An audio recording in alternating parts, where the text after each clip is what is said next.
सोचिए अगर आपको अपने किसी करीबी की जान बचाने के लिए किसी दूसरी दुनिया में जाकर किसी का कत्ल करना पड़े तो। कहानी की शुरुआत एक बूढ़े आदमी से होती है जो एक अस्पताल की छत पर खड़े होकर अपनी छड़ी से एक जादू करने की कोशिश कर रहा था। तभी अस्पताल की नर्स की नजर उस पर पड़ी और वो तुरंत ही उसे नीचे उतारने में लग गई। अरे अंकल नीचे आ जाओ नीचे। पर उस बूढ़े आदमी के मुताबिक वो बहुत ही गलत कर रही थी, क्योंकि उसकी एक छोटी गलती की वजह से बहुत बड़ा धमाका हो सकता था, क्योंकि वो अपने जादू से एक दूसरी दुनिया का दरवाजा खोल रहा था, जैसे डॉक्टर स्ट्रेंज खोलता है। उधर एक स्कूल में एक बास्केटबॉल मैच के दौरान हैरू नाम का एक लड़का अपनी काबिलियत से स्टैंड में बैठी सभी लड़कियों का दिल जीत रहा था, और उन्हीं लड़कियों के बीच व्हील चेयर पर बैठा उसका दोस्त यू उस वक्त अपने दोस्त की परफॉर्मेंस को एनालाइज कर रहा था। और मैच खत्म होने के बाद लड़कियों से मिली तारीफ की वजह से हैरू बहुत ज्यादा खुश था। वाह हैरू वाह, बहुत बढ़िया बहुत बढ़िया।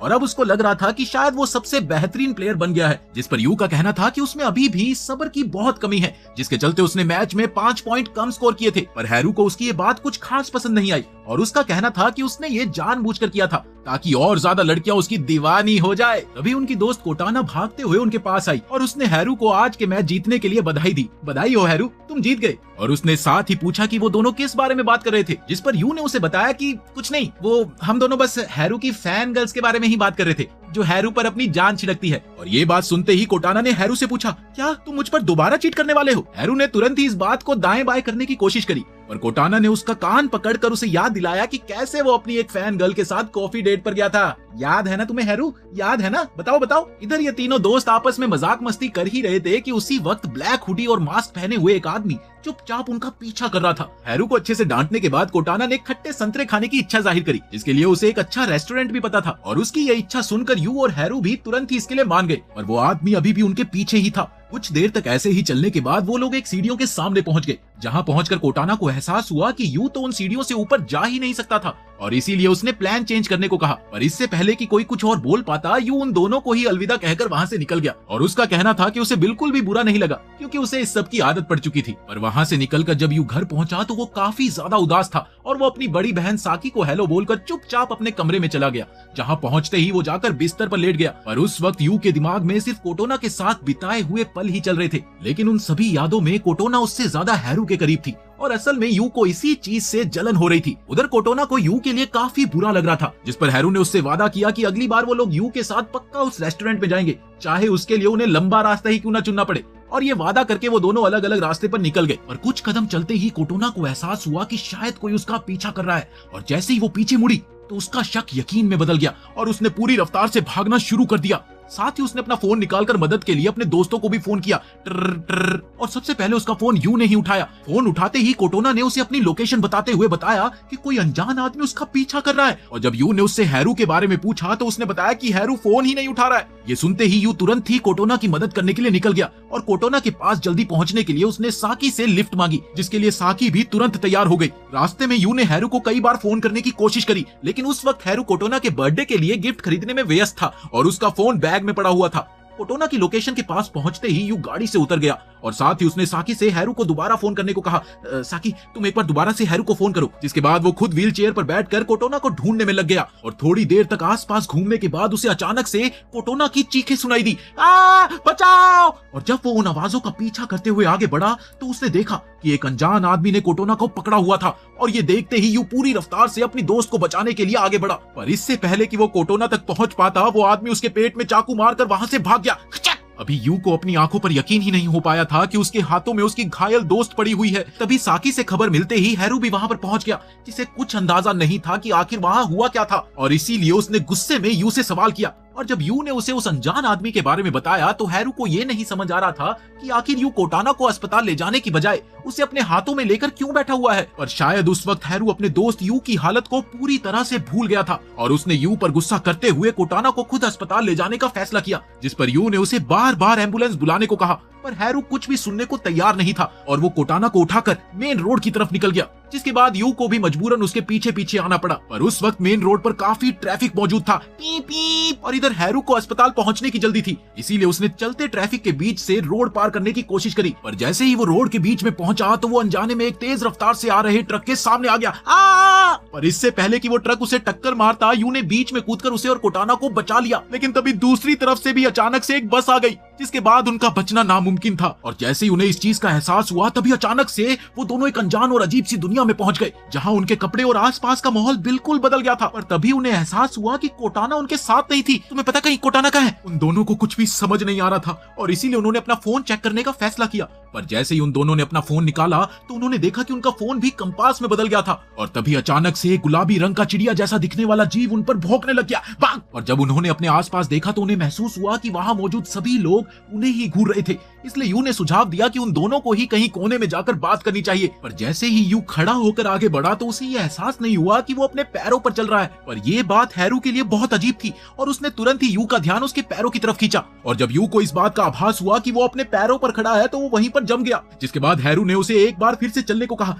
यू एक बार फिर से चलो ना। और जब यू ऐसा करने में कामयाब हो गया तो वो दोनों ही बहुत ज्यादा खुश थे। जिसके बाद वो उस शहर को देखने के लिए निकल गए। पर वो शहर और वहाँ के लोग इतने ज्यादा अलग थे कि उन दोनों को कुछ भी समझ ही नहीं आ रहा था और इसीलिए वो अनुमान लगा रहे थे कि शायद वो किसी फिल्म सेट पर है या किसी कंप्यूटर गेम में जहां कोई आदमी सभी चीजों को कंट्रोल कर रहा था। लेकिन इसी बीच वो गुलाबी जीव पूरे टाइम उनके पीछे पीछे ही चल रहा था। इधर यू को अब लग रहा था कि शायद वो लोग किसी दूसरी दुनिया में आ गए हैं, जिस पर हैरू का कहना था कि इस हिसाब से शायद कोटोना भी उसी दुनिया में ही होगी और उसकी इस बात से यू भी सहमत था। पर तभी हैरू ने उसे याद दिलाया, यू तुम्हें याद है कि कोटोना बुरी तरह से घायल थी? जिस पर यू का कहना था कि हाँ मुझे याद है। अगर इस दुनिया में मेरी टांगे सही हो सकती है तो कोटोना का भी जख्म सही हो गया होगा। इसलिए उन्होंने जख्म की चिंता छोड़कर उसे ढूंढने का फैसला किया और इसके लिए वो एक बार में चले गए जहां एक औरत कई सारे अजीब से दिखने वालों को शराब पिला रही थी। इधर यू और हैरू तो बार के अंदर घुस गए थे, वहीं दूसरी ओर गुलाबी जीव एक छोटे से मगरमच्छ से डरकर बाहर ही रुक गया था। असल में वो दोनों ही नाबालिग थे पर पहली बार किसी बार में गए थे और इसीलिए उन्होंने भी शराब पीने का फैसला किया। पर तभी अचानक से एक आदमी उनके पीछे आकर खड़ा हो गया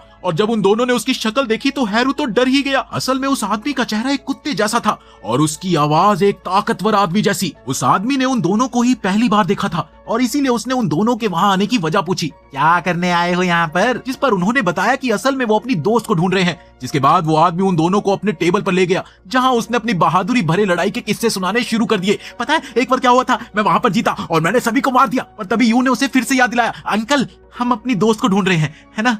दोस्त को ढूंढ रहे हैं। और जैसे ही उस आदमी को पता चला कि वो एक लड़की को ढूंढ रहे हैं तो उसे उनकी बात में तुरंत ही दिलचस्पी आ गई और जैसे जैसे वो कोटाना के बारे में बताते गए वैसे वैसे वहां मौजूद बाकी लोगों को भी उनकी बातों में दिलचस्पी आने लगी। पर जैसे ही उन्होंने बोला कि कोटाना की उम्र 17 साल की है तभी बार की मालकिन ने दीवार पर लगे पोस्टर की तरफ इशारा करते हुए बताया कि उनकी राजकुमारी एस्ट्रेड भी 17 साल की ही है, जिसका जन्मदिन कुछ ही दिनों में आने वाला है। और जैसे ही उन दोनों ने पोस्टर को देखा तो उनका मुंह खुला का खुला रह गया क्योंकि जिसे वो औरत राजकुमारी एस्ट्रेड बता रही थी वो हूबहू कोटाना जैसी ही दिखती थी। और उस पोस्टर को देखते ही वो तुरंत महल की तरफ भागे और उधर वो गुलाबी जीव अभी भी उनके साथ ही चल रहा था। पर अभी भी हैरू को समझ नहीं आ रहा था कि आखिर कोटाना अचानक से राजकुमारी कैसे बन गई। जिस पर यू का कहना था कि शायद इस दुनिया में आते ही लोगों को रोल दे दिए जाते होंगे जिसके चलते कोटाना राजकुमारी बन गई और हम दोनों एक आम आदमी। ऐसा हो सकता है और इस बात की सच्चाई तो वो राजकुमारी एस्ट्रेड से मिलकर ही जान सकते हैं। पर उधर सुरक्षा के चलते महल में किसी भी अनजान आदमी की एंट्री पर रोक थी और इसी के चलते उन दोनों को भी वहां से भगा दिया गया। चलो निकलो यहाँ से। उधर महल के अंदर तनाव का माहौल था। असल में राजकुमारी एस्ट्रेड पर एक जानलेवा हमला हुआ था जिसकी दवाई राजा के मैजिक मिनिस्टर के पास तक नहीं थी और एस्ट्रेड की खास शक्ति के मुताबिक उस पर होने वाले हर हमले का बराबर असर हमलावर पर भी होना चाहिए था। और इसके बावजूद भी एस्ट्रेड की हालत बहुत ज्यादा नाजुक थी। बार्टोन के मुताबिक इसमें मैजिक मिनिस्टर विजडन की गलती थी। पर तभी विजडन के राजा ने बताया कि कुछ ही देर में जी लोक्स के डॉक्टर्स आने वाले हैं जो किसी भी तरह के श्राप को खत्म करने में माहिर थे। उधर जी लोक के डॉक्टर्स तो महल के बाहर आ गए थे पर वहीं यू और हैरू भी महल के अंदर आने की फिराक में थे और मौका मिलते ही वो डॉक्टर्स की गाड़ी में ही छुप गए। इसके बाद वो बड़ी ही आसानी से 2 मटकों में छुपकर गार्ड्स की नजरों से बचते हुए राजकुमारी एस्ट्रेड के कमरे तक पहुंच गए और कुछ ही देर बाद डॉक्टर्स ने एक मंत्र मारकर इलाज शुरू कर दिया। पर जैसे ही वो मंत्र एस्ट्रेड के जख्म से टकराया तो तभी अचानक से वो तीनों डॉक्टर्स गायब हो गए और ये देखकर राजा का हौसला पूरी तरह से टूट गया और इसीलिए वहां मौजूद सभी लोगों ने राजा को उनके कमरे में ले जाने का फैसला किया। और इधर कमरा खाली होते ही यू और हैरू एस्ट्रेड के पास पहुंच गए जिसे वो लोग अपनी दोस्त कोटाना समझ रहे थे। लेकिन यू को इस सब में कुछ अजीब सा लग रहा था और हैरू का मानना था कि वो उनकी दोस्त कोटाना ही थी और उन्हें किसी भी हाल में उसे बचाना है। पर जैसे ही हैरू उसके पेट में लगे चाकू को निकालने के लिए आगे बढ़ा तो एक अजीब सी शक्ति के चलते वो पीछे हट गया और जब यू ने उस चाकू को छूने की कोशिश करी तो वो चाकू उसके हाथ में आ गया। जिसके बाद उसने सबसे पहले हैरू को पीछे किया और फिर एस्ट्रेड के पेट से वो चाकू निकाल दिया इसी बीच वहाँ मौजूद गार्ड्स ने उसे रोकने की कोशिश तो करी, पर उस दृश्य को देखकर वो लोग भी अपनी अपनी जगह पर ही रुक गए। हैरू को कुछ भी समझ नहीं आ रहा था, पर इधर एस्ट्रेड पूरी तरह से ठीक हो चुकी थी और इस काम के बाद भी उन्हें राजा के सामने घुसपैठिए की तरह पेश किया गया। और जब हैरू ने उन्हें बताया कि यू ने ही राजकुमारी के पेट से चाकू निकाला है, लेकिन किसी ने भी इस बात पर यकीन नहीं किया। पर तभी एस्ट्रेड भी वहां आ गई, जिसे देखकर राजा बहुत ज्यादा खुश हुआ और तभी उसने अपने पिता को सच बताया कि कैसे यू ने उसकी जान बचाई थी। और साथ ही वहां मौजूद सेनापति ने भी उनके हक में अपनी गवाही दी। महारानी ठीक कह रही हैं। ये सुनकर तुरंत ही मैजिक मिनिस्टर विजडन ने यू के हाथों की जांच करी, जिसके बाद उसने राजा से उन दोनों को इनाम देने को कहा। महाराज, इन दोनों को इनाम दे दीजिए। और इधर हैरू को अभी भी एस्ट्रेड में अपनी दोस्त कोटाना ही दिखाई दे रही थी। इसके बाद उन दोनों को अच्छा खासा इनाम देकर बड़ी ही इज्जत से महल से अलविदा किया गया। फिर जब वो सिपाहियों के साथ वापस बार में पहुंचे तो वहाँ मौजूद सभी लोगों की आंखें खुली रह गई। और जब उन दोनों ने उन्हें बताया कि वो राजकुमारी एस्ट्रेड से मिले थे तो सभी लोग हैरान हो गए और फिर सभी ने उन दोनों को पार्टी देना शुरू कर दिया। लेकिन इधर हैरू को ये चिंता हो रही थी कि अगर एस्ट्रेड कोटाना नहीं थी तो आखिर कोटाना उस वक्त किधर और किस हालत में होगी। पर यू को अचानक से राजकुमारी एस्ट्रेड की ज्यादा फिक्र हो रही थी। हैरू को भी ये समझ नहीं आ रहा था कि जब उसने चाकू निकालने की कोशिश करी तो कुछ भी नहीं हुआ, लेकिन यू ने उसे एक बारी में ही कैसे निकाल दिया, जिस पर यू का कहना था कि उसे उस वक्त ऐसा लग रहा था जैसे कोई और उसका शरीर कंट्रोल कर रहा हो। लेकिन अब हैरू को लगने लगा था कि शायद वो लोग कोई सपना देख रहे हैं जो आंख खुलते ही खत्म हो जाएगा। इसलिए वो डांसर्स के साथ नाचने के लिए स्टेज पर चला गया। पर इधर यू का दिमाग इतनी जल्दी शांत होने वाला नहीं था और तभी बार ओनर ने उन्हें अपने स्टोर रूम में सोने की इजाजत दे दी, जिसके बाद यू अकेला ही अपने कमरे की तरफ चला गया। पर उस वक्त भी वो गुलाबी जीव उसके पीछे ही था। पर इधर यू चाहकर भी राजकुमारी एस्ट्रेड की शक्ल को भुला नहीं पा रहा था और इसीलिए वो तुरंत ही महल में पहुंच गया। और तो और एस्ट्रेड की जान बचाने की वजह से इस बार गार्ड्स ने भी उसे अंदर जाने से नहीं रोका और वो सीधा राजकुमारी के कमरे की खिड़की के बाहर पहुंच गया, जहां पहुंचकर उसने देखा कि एस्ट्रेड अपने कमरे में डैंडी के साथ बहस कर रही थी, क्योंकि डैंडी उसे श्राप मुक्त करने के लिए लेक ऑफ प्योरिटी में ले जाना चाहती थी। पर इधर एस्ट्रेड के मुताबिक वो पूरी तरह से ठीक हो गई थी और उसे बस कुछ खट्टे संतरे खाने का मन था। और उसकी ये बात सुनते ही यू को कोनोका की याद आ गई और ठीक उसी वक्त अचानक से एस्ट्रेड ने यू को देख लिया, जो चुपचाप खड़ा होकर उसकी बातें सुन रहा था। और जब उसने यू से इस बारे में सवाल किया तो यू का कहना था कि वो सिर्फ उसे देखने के लिए आया था, क्योंकि उसे उसकी चिंता हो रही थी। यू की इसी बात ने एस्ट्रेड को सोच में डाल दिया और वो तुरंत ही लेक ऑफ प्योरिटी में जाने के लिए तैयार हो गई, लेकिन सिर्फ एक ही शर्त में कि यू भी उसके साथ जाएगा। जिसके बाद वो दोनों डैंडी के साथ एक जहाज में चढ़ गए जो हवा में उड़ सकता था। और ये सब यू के लिए शुरुआत में तो काफी अजीब था, पर थोड़ी ही देर बाद उसे भी एस्ट्रेड के साथ मजा आने लगा था। रास्ते में उन्हें डिवाइन एवरोन्स भी दिखे, जो एस्ट्रेड के मुताबिक हीरोज के साथी थे, जो आमतौर पर किसी आम इंसान के सामने नहीं आते थे। कुछ देर तक ऐसे ही आसमान में सफर करते करते वो लोग आखिरकार लेक ऑफ प्योरिटी पहुंच ही गए, जहां अब एस्ट्रेड को मैजिक ऑफ सीलिंग डांस सही तरीके से करना था ताकि वो श्राप मुक्त हो सके। और डैंडी से बात करके एस्ट्रेड सीधा पानी में चली गई, जहां उसने सीलिंग डांस बिल्कुल सही तरीके से किया, जिसे देखकर डैंडी तो बहुत खुश थी।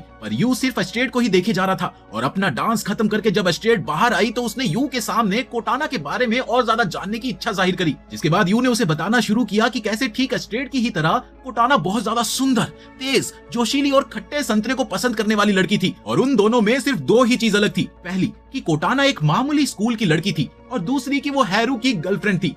ये सुनने के बाद तो अब एस्ट्रेड कोटाना से एक बार मिलना चाहती थी और अब तक वो ये भी समझ गई थी कि यू और हैरू किसी और दुनिया से आए थे। इसके साथ ही उसने यू को बताया कि कैसे बचपन में अपनी माँ की मौत के बाद से ही वो हमेशा अकेली रही थी और पिता के राजा होने की वजह से वो उनसे कभी भी अच्छे से बात ही नहीं कर पाई और उसकी जिंदगी में डैंडी के अलावा उसका कोई और दोस्त है भी नहीं।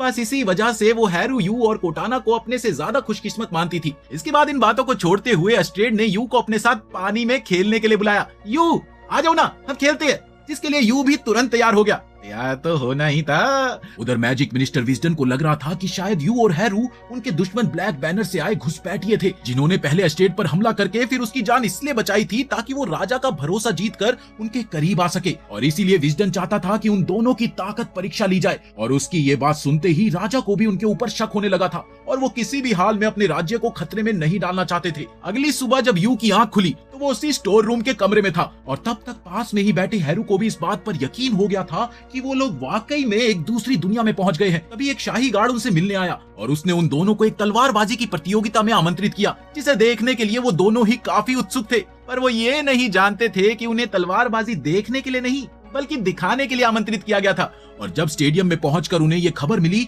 तो वो दोनों ही काफी ज्यादा घबरा गए। पर वहीं दूसरी तरफ दर्शकों में उन्हें देखने का पूरा जोश था और घंटी बजते ही कई सारे योद्धाओं ने उन पर लगातार हमला करना शुरू कर दिया, जिनसे यूं तो बाल बाल बचता रहा। पर हैरू के लिए ये काम इतना आसान नहीं था। लेकिन तभी एस्ट्रेड भी स्टेडियम में पहुंच गई और उसने तुरंत ही अपने पिता से सवाल करना शुरू कर दिया। पर विजडन का कहना था कि ये प्रतियोगिता सिर्फ उन दोनों की काबिलियत को परखने के लिए है। उधर हैरू काफी ज्यादा मुसीबत में फंसता जा रहा था और जैसे ही एक योद्धा उस पर हमला करने वाला था तभी ऐन वक्त में यू ने बीच में आकर उसे बचा लिया, जिसके बाद वो दोनों समझ गए थे कि उन्हें अपनी तलवारों का इस्तेमाल खुद को बचाने के बजाय दूसरों को हराने के लिए करना होगा। और ये फैसला लेने के कुछ मिनट बाद ही उन्होंने एक एक करके सभी योद्धाओं को हरा दिया और ये देखकर राजा ने प्रतियोगिता को तुरंत ही रोक दिया। बस प्रतियोगिता खत्म हुई। पर जैसे ही यू और हैरू राजा के पास पहुंचे वहां मौजूद सभी सैनिकों ने अपने हथियार उन पर तान दिए। अब ये क्या है? और जब एस्ट्रेड ने इस चीज पर सवाल उठाया तो विजडन का कहना था कि जादुई शक्तियों के साथ साथ अच्छी तलवारबाजी की कला सिर्फ ब्लैक बैनर्स के योद्धाओं के पास ही हो सकती है और उसके मुताबिक यू और हैरू भी उन्हीं का हिस्सा थे जो राजा को खत्म करने के लिए आए थे। हैरू को ये सब अभी भी कोई मजाक या सपना ही लग रहा था और यू जानता था कि ये कोई मजाक नहीं चल रहा है और अब उन्हें वापिस अपनी दुनिया में चले जाना चाहिए। इसीलिए उसने हैरू को 3 तक गिनती करने के बाद सामने जल रही मशाल में कूदने को कहा, क्योंकि उसके मुताबिक वो दुनिया तभी बदल सकते हैं जब उनकी जान खतरे में हो। इधर हैरू ने भी बिना कुछ सोचे समझे इसमें हामी भर दी।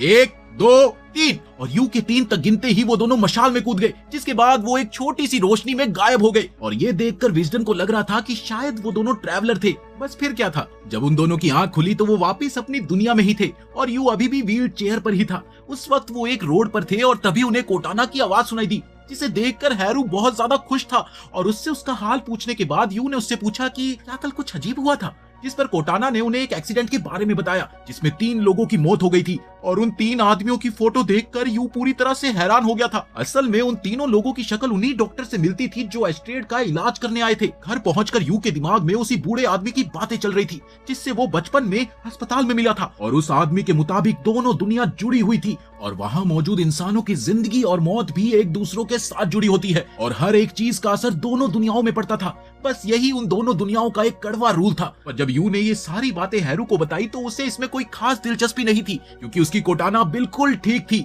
और पहले से ज्यादा खुश भी थी। अब हैरू को इस बात पर यकीन हो गया था कि वो सिर्फ एक सपना था, इससे ज्यादा और कुछ नहीं। पर यू उन तीनों डॉक्टर्स की तस्वीर अखबार में देखने के बाद शांति से नहीं बैठ सकता था और इसीलिए वो उस बूढ़े आदमी से मिलने के लिए अस्पताल पहुंच गया, जहां नर्स ने उसे तुरंत ही पहचान लिया। और जब उसने उस बूढ़े आदमी से मिलने की इच्छा जाहिर करी तो नर्स ने उसे बताया कि वो अभी भी अस्पताल में ही है और अक्सर अचानक से बिना बताए कहीं गायब हो जाता है। और इस बार भी जब वो उसके कमरे में पहुंचे तो वो वहाँ पर मौजूद नहीं था और ये देखते ही यू समझ गया था कि वो पक्का दूसरी दुनिया में गया होगा। तब उसे याद आया कि बचपन में उस आदमी ने उसे बताया था कि सिर्फ कुछ चुनिंदा लोग ही दोनों दुनियाओं में जा सकते हैं। अगले दिन अचानक से क्लास में टीचर ने ये ऐलान किया कि तबीयत खराब होने की वजह से कोटाना कुछ दिनों तक स्कूल में नहीं आएगी। और ये खबर यू और हैरू के लिए काफी ज्यादा अजीब थी, क्योंकि कोटाना ने उन्हें तो कुछ भी नहीं बताया था और इसीलिए वो लोग स्कूल से निकलते ही उससे मिलने पहुंच गए, जहां उसने उन्हें बताया कि असल में उसे एक खास ट्यूमर है जिसके चलते उसके पास सिर्फ 3 महीने का समय बचा है। और ये सब कुछ इतनी ज्यादा जल्दी हुआ कि उसे ये बताने तक का मौका ही नहीं मिला। पर अब वो चाहती थी कि वो अपना बचा हुआ समय ज्यादा से ज्यादा उन दोनों के साथ बिताए जैसे वो पहले किया करते थे।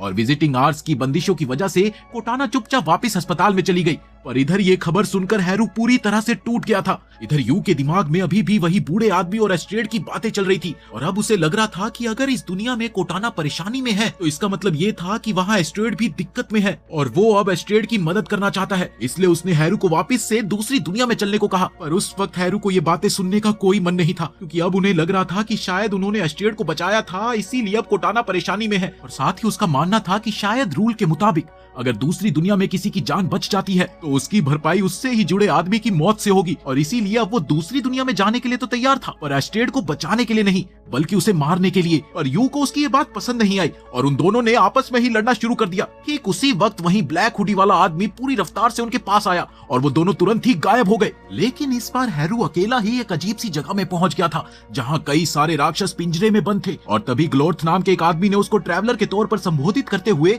उसका स्वागत ब्लैक कासल में किया। ग्लोर्थ के मुताबिक हैरू के पास कुछ खास शक्तियां थी और ग्लोर्थ चाहता था कि वो उन शक्तियों को सही काम में इस्तेमाल करे। उधर बैर्तोन ने यू को राजा के सामने पकड़ा हुआ था और अब वो लोग उसे घुसपैठिए के तौर में ही देख रहे थे, जिस पर यू ने उन्हें समझाने की बहुत कोशिश करी कि कैसे एस्ट्रॉयड और कोटाना की जिंदगी आपस में जुड़ी हुई है, जिसका साफ मतलब था कि अगर कोटाना की जान खतरे में है तो एस्ट्रॉयड की जान भी खतरे में है। पर बैर्तोन का कहना था कि ऐसा हो ही नहीं सकता, क्योंकि उस वक्त एस्ट्रॉयड कड़ी सुरक्षा में थी। जिस पर विजडन ने उससे सवाल किया, ये सब तुम किस आधार पर बोल रहे हो? जिस पर यू ने उन्हें बताया कि कैसे उसके एस्ट्रॉयड को बचाते ही कोटाना भी ठीक हो गई थी, और साथ ही उसने बताया कि उनकी सेनापति बर्थ बिल्कुल उसकी बड़ी बहन साकी जैसी दिखती है। उधर ग्लोर्थ ने हैरू को बताया कि दोनों दुनियाओं में एक सीमित जिंदगियां होती है और अगर कोई भी इनके साथ छेड़छाड़ करता है तो उसकी भरपाई दूसरी दुनिया के इंसान की मौत से होती है, जिसका मतलब ये था कि जब यू ने एस्ट्रॉयड की जान बचाई थी तभी कोटाना का मरना तय हो गया था, और अब अगर हैरू को अपनी दोस्त को बचाना है तो उसे किसी भी हाल में एस्ट्रॉयड को खत्म करना ही होगा। और ग्लोर्थ की ये बात सुनकर हैरू का शक यकीन में बदल गया। उधर यू की लाख कोशिशों के बाद राजा समझ गया था कि वो एक ट्रैवलर है, पर तभी बर्थ ने उन लोगों को बताया कि ब्लैक बैनर्स उनके ऊपर हमला करने आ रहे हैं, और ये खबर मिलते ही बैर्तोन ने अपनी तलवार यू पर तान दी, क्योंकि उन्हें खबर मिली थी कि हैरू भी ब्लैक बैनर्स के साथ है और इसीलिए अब उनका मानना था कि यू भी उन्हीं के साथ है। जिस पर यू ने उन्हें समझाया कि हैरू सिर्फ अपनी दोस्त को लेकर चिंतित है, बस और कुछ नहीं। जिसके बाद विजडन ने उसे एक तलवार पकड़ाते हुए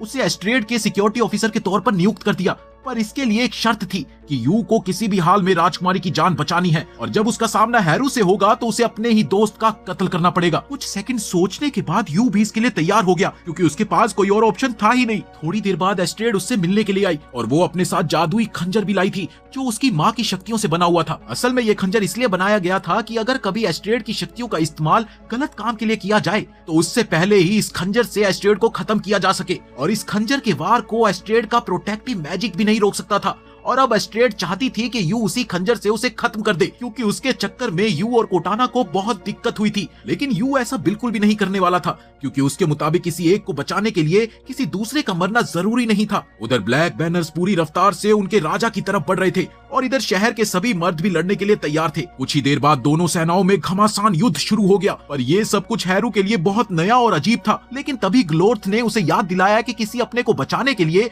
उसे किसी दूसरे की जान लेनी ही होगी, और ग्लोर्थ की ये बात सुनकर एक बार फिर हैरू गुस्से से भर गया। इधर हैरू को तेजी से महल की तरफ बढ़ता देख यू भी उससे लड़ने के लिए तैयार था, पर एस्ट्रॉयड का सवाल था कि क्या तुम सच में अपने दोस्त से लड़ पाओगे? जिस पर यू का कहना था कि उसे बचाने के लिए मैं कुछ भी करूंगा। उधर जब विजडन और राजा के पास युद्ध शुरू होने की खबर पहुंची तो विजडन का कहना था कि उन्हें फिक्र करने की कोई जरूरत नहीं थी, क्योंकि उनकी सेना ने बेलोदोन जैसे ताकतवर को हराया था। उधर बैर्तोन और बर्थ अपनी पूरी ताकत लगाकर दुश्मनों से लड़ रहे थे, पर जल्द ही उन्हें एहसास हो गया था कि वो ज्यादा देर तक उन्हें नहीं रोक पाएंगे, इसलिए उन्होंने सबसे पहले महल की रक्षा करने का फैसला लिया, और इसमें डॉगी फेस वाला आदमी भी उनके साथ था। उधर हैरू समझ नहीं पा रहा था कि आखिर वो इतना ज्यादा ताकतवर कैसे हो गया, जिस पर ग्लोर्थ ने उसे बताया कि असल में ब्लैक बैनर की वर्दी में कुछ खास शक्तियां हैं जो एक आम आदमी को भी ताकतवर बना सकती है, और साथ ही उसने बताया कि महल के फाइनल डिफेंस टूटते ही उसे अंदर घुसकर एस्ट्रॉयड को मारना होगा, जिसके लिए हैरू पूरी तरह से तैयार था। लेकिन ग्लोर्थ सच्चाई जानता था कि हैरू के एस्ट्रॉयड को मारते ही कोटाना भी मर जाएगी। उधर नजदीक आते दुश्मनों को देखते हुए एस्ट्रॉयड ने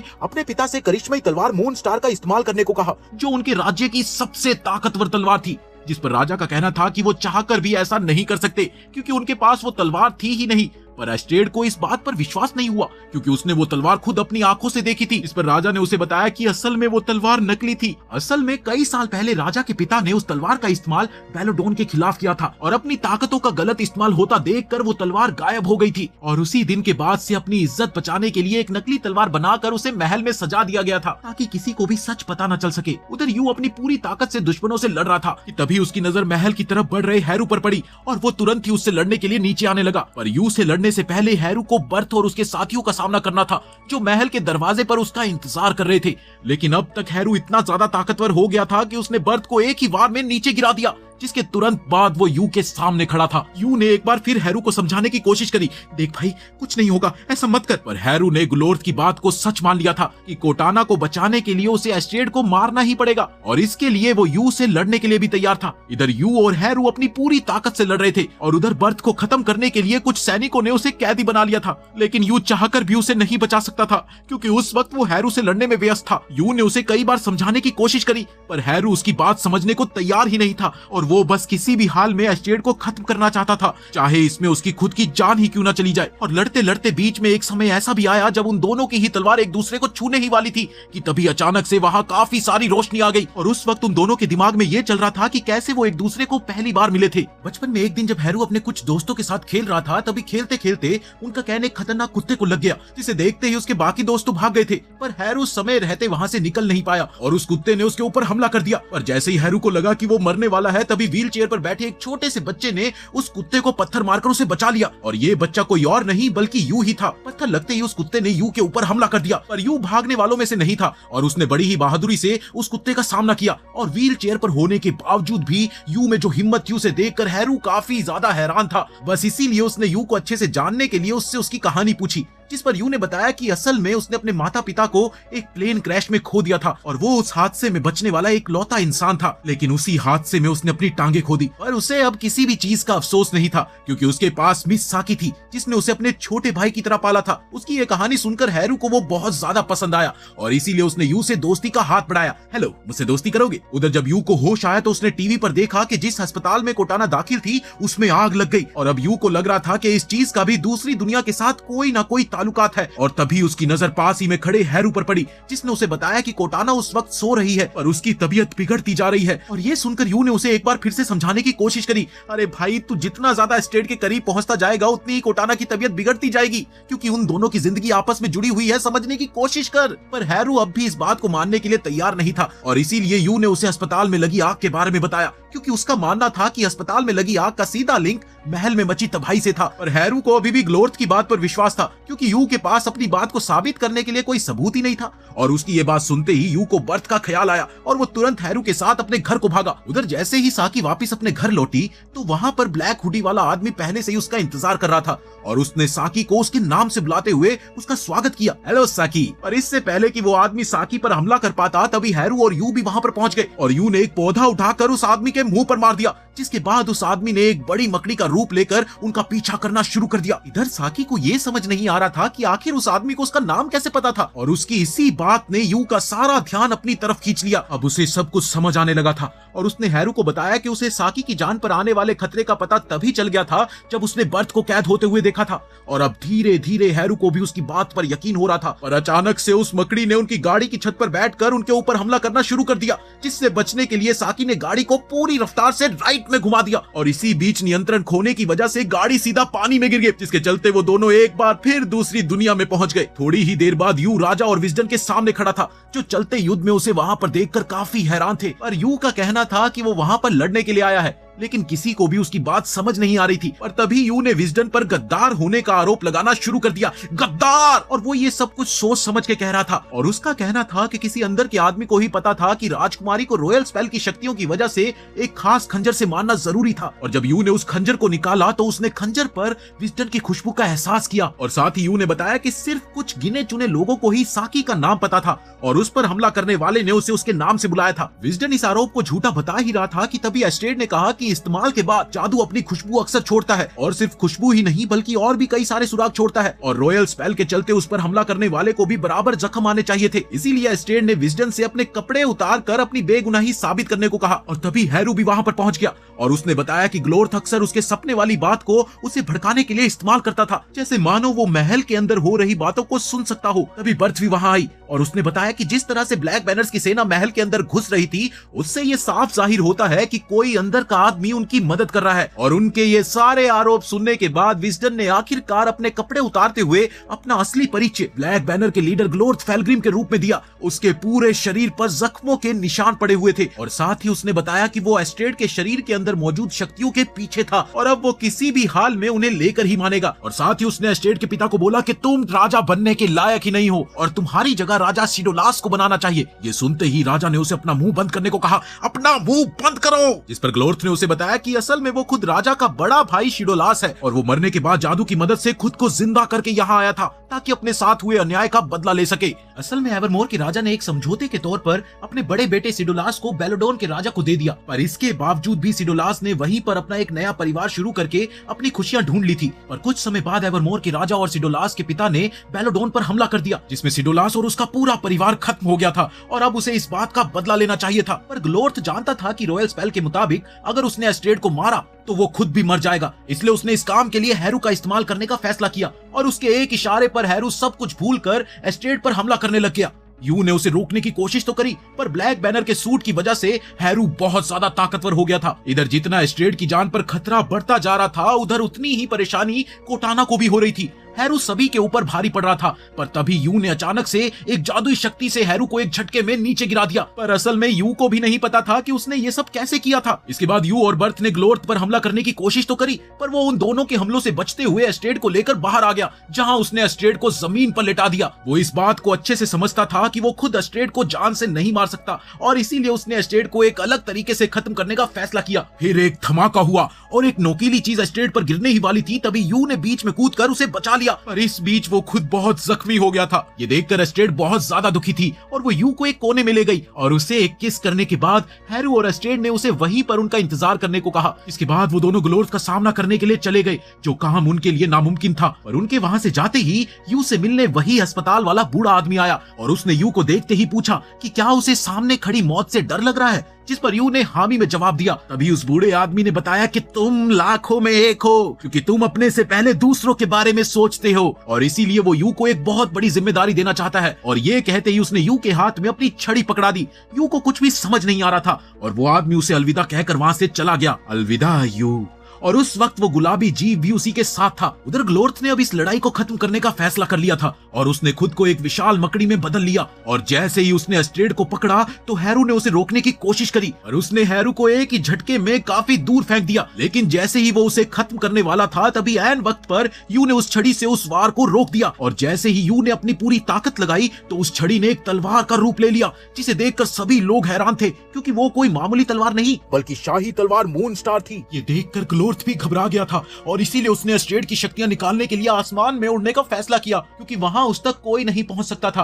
पर तभी अचानक से एक बहुत बड़ा पक्षी यू को उठाकर ग्लोर्थ के पास ले गया, जहां यू ने एक झटके में उसका हाथ काटकर एस्ट्रेड को बचा लिया। पर ग्लोर्थ के पास अपने हाथ को दोबारा उगाने की शक्तियां थी और उसने नीचे आते ही यू से लड़ना शुरू कर दिया। और जब उसे लगा कि वो यू से नहीं जीत पाएगा तो उसने उसका ध्यान भटकाने के लिए अचानक एस्ट्रेड पर हमला कर दिया। और जब यू उसे बचाने के लिए भागा तो उसने पीछे से यू पर भी वार कर दिया। अब ग्लोर्थ को लग रहा था कि शायद वो ये लड़ाई जीत चुका है, पर तभी उसकी नजर यू की तलवार पर पड़ी, जो उस वक्त वहां से गायब थी। और तभी उसे एहसास हुआ कि कोई पीछे से आ रहा है और जब उसने पीछे मुड़कर देखा तो वो हैरू था, पर तब तक बहुत देर हो चुकी थी और अगले ही पल हैरू ने उस तलवार को ग्लोर्थ के चेहरे के आर पार कर दिया। बस फिर क्या था, उसके मरते ही चारों तरफ चल रहा युद्ध भी खत्म हो गया और यू और हैरू के वापस जाने के लिए दरवाजा भी खुल गया। सभी लोग बहुत ज्यादा खुश थे और उन दोनों का शुक्रिया अदा कर रहे थे, पर यू का मन एस्ट्रेड को छोड़कर वापस जाने का नहीं था। पर तभी एस्ट्रेड ने उन्हें बताया कि वो लोग अभी तक सिर्फ ग्लोर्थ की शक्तियों की वजह से दोनों दुनियाओं के बीच सफर कर पा रहे थे, लेकिन आज के बाद वो ये नहीं कर पाएंगे। ये सुनकर यू और ज्यादा दुखी हो गया